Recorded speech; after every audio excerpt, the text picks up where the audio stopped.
Assalamu alaikum wa rahmatullahi wa barakatuhu. My dear students, today inshallah we will start with our second book, that is Statistics for Economics. Under that, the first chapter in this book is Introduction. So by now you all know what is economics, isn't it? You all have studied this subject in your early classes as well as in your schools. You had the subject in your schools. So you might have been told the subject is mainly around what Alfred Marshall, one of the founder of modern economics, called. Okay, he called economics as the study of man in the ordinary business of life. Okay, so economics is the study of man in the ordinary business of life. Now let us understand what does that mean. Okay, see, when you buy goods, you may want to satisfy your own personal needs or those of your family members, or you would like to buy goods for gifting some other person. Okay, so when you do this, you are a consumer. Okay, so when you buy goods for yourself, or if you are buying it for someone else to gift, okay, or if you're buying it for your family member, then you are the consumer. You're called as the consumer. Okay, and when you sell goods to make a profit for yourself, then you're called a seller. Okay, I hope this is clear. Okay, if you're consuming goods or if you're buying goods for your purpose, for yourself or for your family members, or in order to gift someone else, then you are called as a consumer. And when you sell goods to make a profit for yourself, then you are called a seller. Okay, now when a producer produces goods, okay, so when you produce goods or when you provide services such as a service of doctor, then taxi driver, then porter, any of the services, or if you're providing transportation services or transportation of goods, you are called a producer. Okay, so if you're producing or when you produce goods and if you are providing services, then you're called as the producer. Okay, and if you're selling goods, you're called as the seller. And if you're purchasing goods for your own consumption or for the consumption of your family member, or in order to give to some other person, then you are the consumer. So I hope you all understood the difference between the consumer, seller and the producer. Okay, now when you are in job, okay, if you are in job and you're working for some other person, if you're working for some other person and you're getting paid for it, then you are called an employee. Okay, you are called an employee. And when you employ somebody, giving them a wages, you are an employer. I hope this is clear. Okay, so when you are in job and if you are getting paid for some other person, like for working for some other person, then you are called as the employee.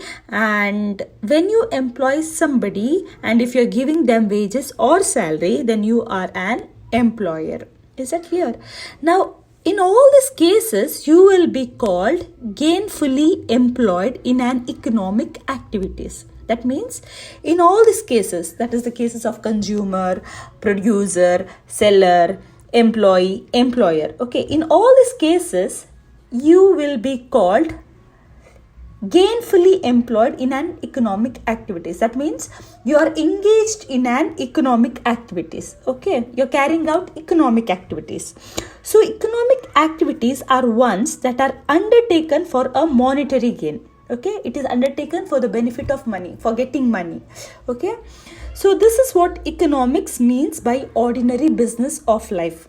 Okay, so I have told you Alfred Marshall has defined economics as the study of man in ordinary business of life. Okay, so when we all engage in economic activities in order to get monetary gain, then that means ordinary business of life. Okay, this is what economists mean by ordinary business of life.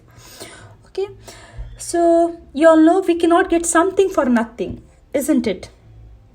We cannot get something for nothing. See, we all have unlimited wants. our wants are unlimited, but the resources to satisfy our wants are limited. See, we all have limited income, we all have limited resources. No one can have unlimited resources, or no one can have unlimited income. Okay, see, for the example of pocket money that you get to spend. Okay, see, if you had more of it, then you'd have purchased more of all the things you wanted. Correct? See, your parents give you pocket money, so if you get more pocket money, you have more money to spend, and you would buy almost all the things that you want. But since your pocket money is limited, you have to choose among those things that you want the most. So your wants are unlimited, I have told you. Since the resources, the money, what you have is limited, you have to choose like what you want the most, and from that money, from that limited resources, you will have to make this decision, or you have to make choice and purchase it. Okay, so this is the basic teaching of economics. Okay, this is the basic teaching of economics. That is how man choose from his limited resources in order to satisfy his wants. Okay, now scarcity. I have told you, you all know the scarcity is the root for all economic problems. Because the resources are scarce, this is the root for all economic problems. If there was no scarcity, there would have been no economic problem at all. Then you don't have to study this subject also. Okay, see, in our daily life we face various forms of scarcity. See, you can see the long queues at railway booking, then crowded buses and trains, then shortage of essential commodities, then the rush to get tickets to watch cricket, all this. Okay, so we face scarcity because the things that satisfy our wants are limited in availability. Okay, this is the reason.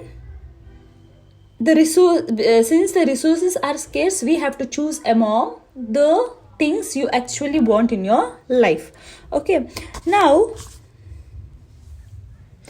you all know the resources which the producers have are limited. Okay, the resources what they have is also limited, and also have alternative uses. Okay, so they have limited resources, and the resources which they have, it can be used for alternative uses.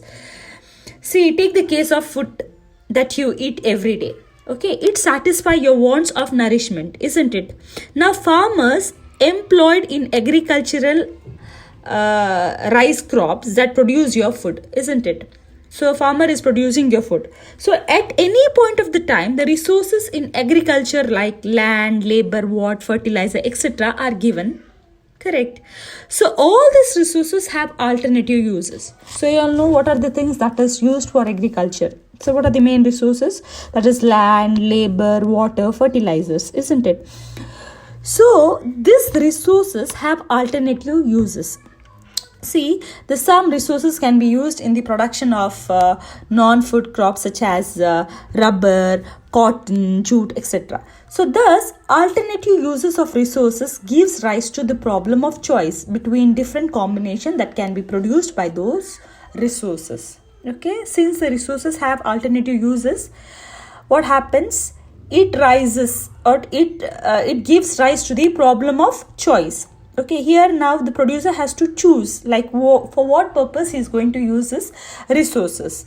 Okay, now he has to choose between different commodities what actually he want to produce in order to get more profit, because you all know the main intention of producer is to make profit, and the main intention of the consumer is to satisfy his needs by paying less. Okay, whereas the intention of producer is to earn more profit by keeping the cost of production less. Okay, now you all have heard about consumption, production and distribution. Correct, you all know what is consumption, what is production and what is distribution. If you thought about it, you might have realized that economics involves the study of man engaged in economic activities of various kind. Okay, so in economics involves the study of man who is engaged in economic activities of different kinds. For this, you need to know the reliable factor about all the diverse economic activities, okay, such as production, consumption, distribution. Now, economics is often discussed in three parts, that is consumption, production, and distribution. Okay, economics is often discussed in three parts, that is consumption, production, and distribution. So these three are the economic activities, the main economic activities. Okay, now we want to know how the consumer decide given his income and many alternative goods to choose from. Okay, so the income what the consumer having is limited. Now he has to decide with his given income and with the alternative goods what he is going to choose. Okay, now what to buy, when he know what to buy, and he will decide it by thinking which is giving him more satisfaction. The goods which is satisfying him he should be able to buy with his income, and it should give him more satisfaction. Okay, so this is the study of consumption. Okay, so when we study about the consumer's decision when his income is given and many alternative goods to choose from. Now when the consumer decide what to buy, when he knows the price of the goods, this is the study of consumption. Okay, this is the study of consumption. Okay, here consumer has to choose among the different goods what exactly he wants to buy with his income. Okay, now next is production. Now what is production? We all know, or we all want to know, how the producer similarly chooses what and how to produce for the market. Correct. Now producer has to choose what to produce with the limited resources he have. Okay, so this is the study of production. Okay, so here producer also has to decide what is he going to produce and in what quantity he is going to produce. Okay, because the resources what he has is limited. Okay, same like the example what I've told you for agriculture. See, if you have a piece of land, the producer has to decide whether he's going to produce rice or whether he's going to produce wheat with the same piece of land. Okay, and the producer will produce that commodity which is giving him more income, which is giving him more profit. Okay, so this is all about the study of production. Now finally we want to know how the national income or the total income arising from what we have been produced in the country called as. Okay, so the national income or the total income arising from what has been produced within the country is called as gross domestic product or GDP. Okay, so this is the total income of the country. Okay, this is the total income arising from what has been produced within the country, and this is called as gross domestic product or GDP. Okay, so this GDP is distributed through wages, salaries, profit, interest, all this. Okay, and this is the study of distribution. So when we study about GDP, when we study of wages, salary, profit, all this comes under distribution. Okay, so beside these three things, beside these three economic activities, that is the production, distribution, and consumption, economics also studies about which we want to know all the facts. It also studies about so many other facts. Okay, see, such as the modern economics has to include some of the basic problems facing the country for special studies. See, for example, you might want to know why or to what extent some household in our society have the capacity to earn much more than others. Okay, you all are very eager to know why some people are earning much more than others.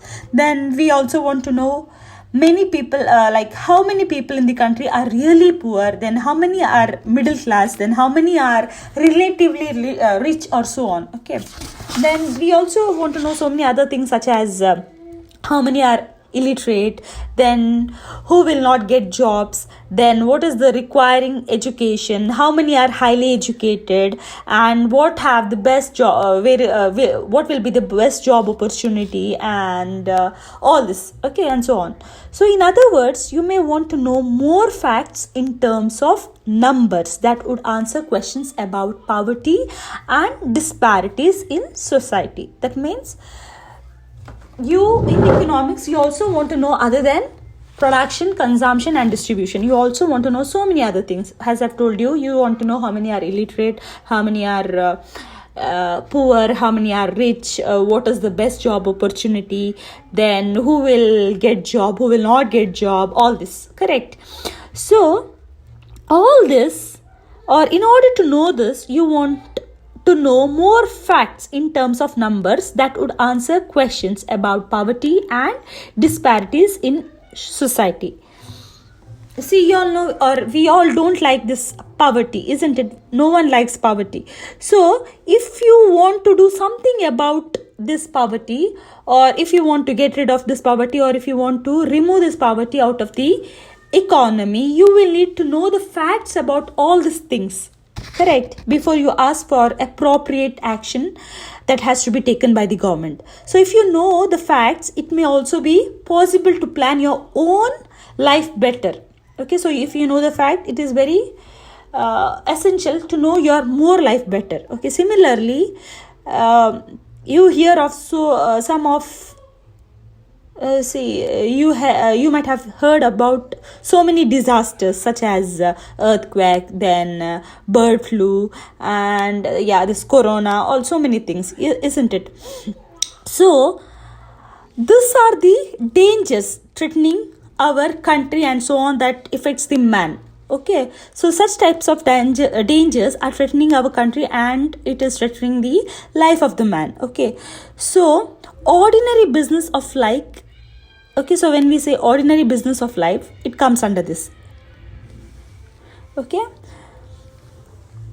so the dangers threatening our country and so on that affects man's ordinary business of life enumerously. Okay, these dangers are affecting the ordinary business of life. Okay, okay, I hope this much is clear, because all of the sudden when you have some disease, or if there is earthquake or any disaster, what happens, it will be affecting the ordinary business of life, correct?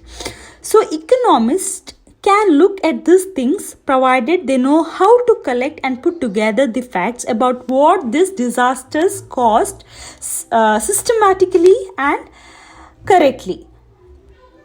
So you may perhaps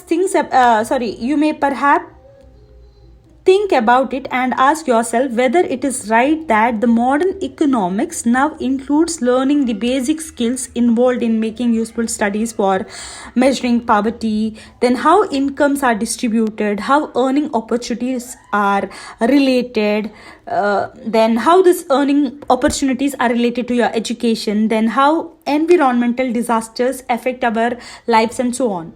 Okay, so obviously if you think along these lines, you will also appreciate why we needed statistics. Okay, see, you all know statistics, which is the study of numbers related to selected facts in a systematic form. Okay, so statistics will be added, or it is added to modern course of modern economics. Okay, I hope this much is clear. Okay, so I repeat, what is economics again? Okay, economics is the study of how people and society choose to employ scarce resources that could have alternative uses in order to produce various commodities that satisfy their wants, and to distribute them for consumption among various persons and groups in society. Okay, so economics is the study of how people, okay, and society chooses to employ scarce resources. That means economics is the study of how people and the society chooses to employ the limited resources which has alternative uses in order to produce various commodities that satisfy the human wants. Okay, and how these goods will be distributed for the purpose of consumption among various person and group in the society. Okay, so this is the meaning of economics. This is the definition of economics. Now, inshallah, in our next class, we will study statistics in economics. Okay.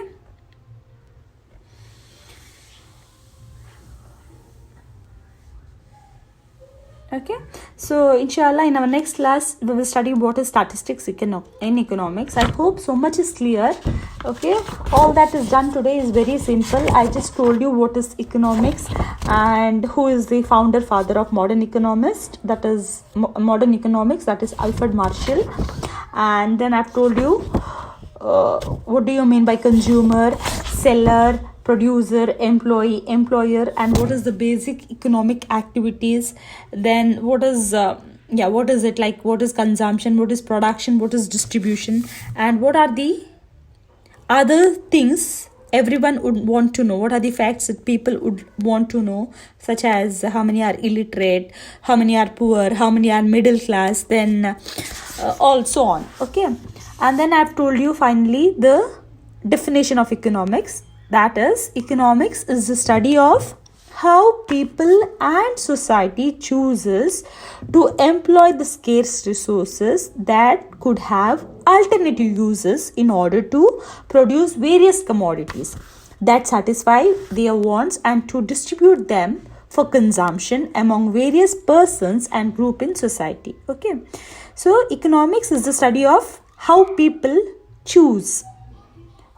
and society choose to employ scarce resources. As I've told you, the resources are scarce. So how this people or the group of people or the society is choosing like what to produce with the scarce resources. For example, if a person have a piece of land, I've told you, now he has to decide or he has to choose now what is he going to produce with this piece of land.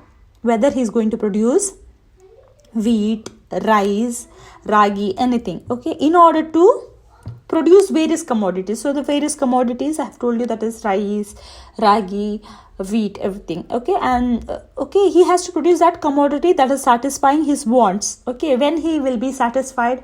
Only when he can sell these commodities in the market for higher price. Okay, not the higher price, but he should get nice profit, he should get good profit. Okay, and the cost of production should be less. Okay, and then he also has to decide how is he going to distribute them for consumption among various persons and group in the society, various person and groups in society. Okay, I hope this much is clear. Jazakallah khairan. If you have any doubt, please do ask me. Jazakallah khairan.